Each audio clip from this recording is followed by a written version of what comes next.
A really common issue that a lot of workplaces are having these days, it's essentially keeping employees engaged with their work. So essentially how it plays out is you'll have a supervisor. That supervisor will oversee a team. Those individual team members will know what their responsibilities are, they know what the expectations are, they have the skill to do the job well, but they're not doing the job well. Instead, they're spending all their time on Facebook, or they're going on YouTube, or they're talking to their coworkers about, their weekend plans, or they're leaving work early to go to happy hour, even though their projects aren't wrapped up. So essentially, they're given all the resources and time that they need to do the job, but they're not using them effectively. And then when the deadline hits, they're like, oh yeah, I had too much, or I just couldn't make it happen, when in fact they could. And what you need to understand about that is a very, very simple thing, and that's just that the people that are responsible for that work are just not interested in the work. And that's okay. That's normal. If you get to the point to where you're learning a new skill and you master that skill, and then you're expected to perform that skill at that master level over and over and over and over again every single week for years on end with no change whatsoever, it gets boring. It gets repetitive. It loses its novelty. If you're not having the opportunity to grow and learn and perform more, you're going to start on the decline, which is where you're going to start to look for corners, where you're going to cut out the things that don't necessarily matter, and where you're just not going to be giving it your all because you've lost interest. So if you really want your team to be able to always perform at their top level, you need to be always presenting them with challenges. You need to be presenting them with goals. Essentially, you need to be putting pressure on them to grow. Not enough pressure to make them shut down and feel like they can't do the job, but enough pressure to always feel like they are challenged. This job is not easy. It's not a day in, day out routine. There are some industries that this is a lot easier to do than others because, technology, for example, constant advancements, always new things, always things that you can develop or other companies are developing that you might want to, get in the same realm in.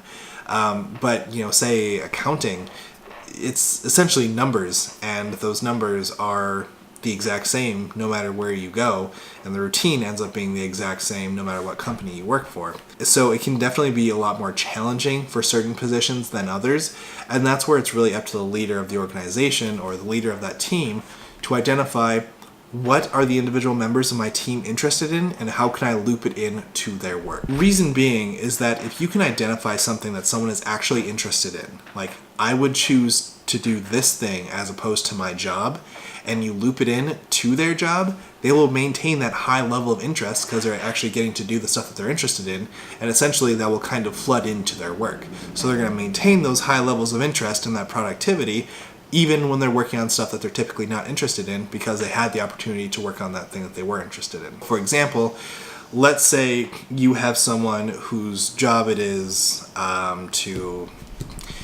let's say customer care. So they handle customer complaints, customer inquiries, all the phone calls that are the initial ones to your company they handle. Now that can be a very tedious job. It can be very boring because you're repeating the exact same information to 100 different people every single day, and people can lose passion for that very, very quickly, and they can develop an attitude very, very quickly, and that can be very difficult for a company to handle because that person's the first person that your new customers interact with, and if they're not putting out positive, supportive vibes, your potential customers are going to say, okay, we're not going here because this place sucks. Did you hear how that phone call went? Let's go elsewhere. So let's say you have that person who is just lost passion for their job because it's day in, day out stuff. And you find out that they're spending, 60% of their day just on their phone on social media because they're more interested in social media than talking on the phone with customers. Again, that's not a terribly uncommon thing. So if you look at that situation and you talk to that person and say, hey, it's come to my attention, you're not really interested in doing this job and it's starting to reflect in your work. What you are doing as opposed to your job is you're checking social media constantly. How would you feel if you kept your responsibility for, the phones and customer engagement, and we also added in the additional responsibility of monitoring our company's social media pages? So you can also interact with the clients on Facebook and on Instagram and on YouTube and respond to them that way as well.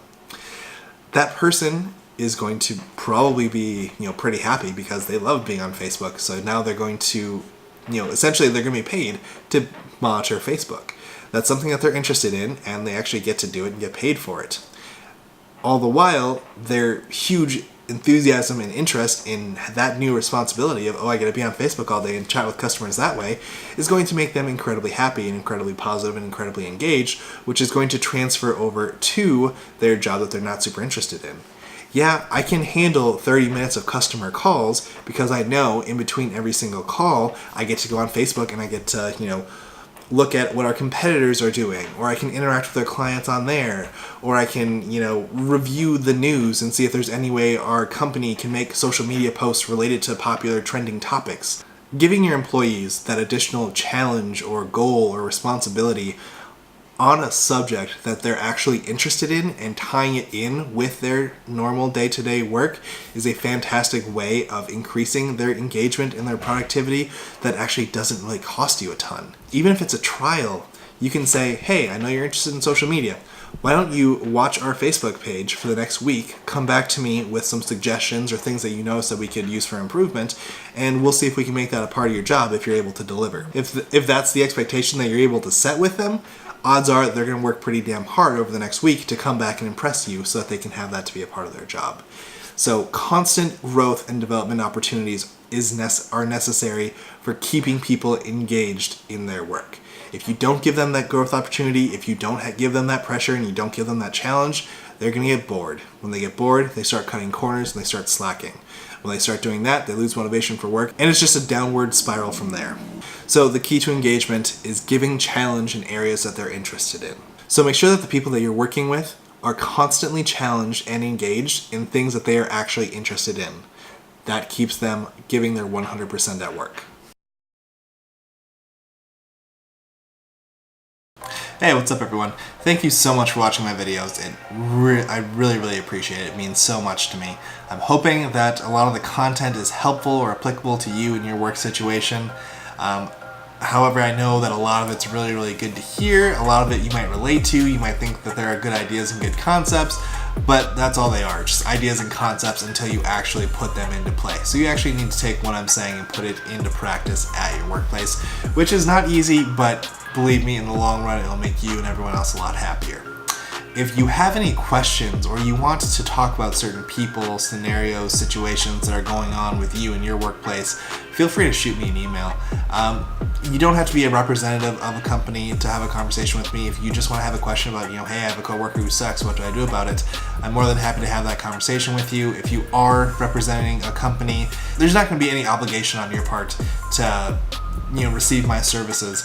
Again, if it's just information and you want to talk and problem solve around some situations that you're going through, I'd be more than happy to help. Just shoot me an email. My email is joshw@thisisleadership101.com, and I can't wait to hear from you. Thanks.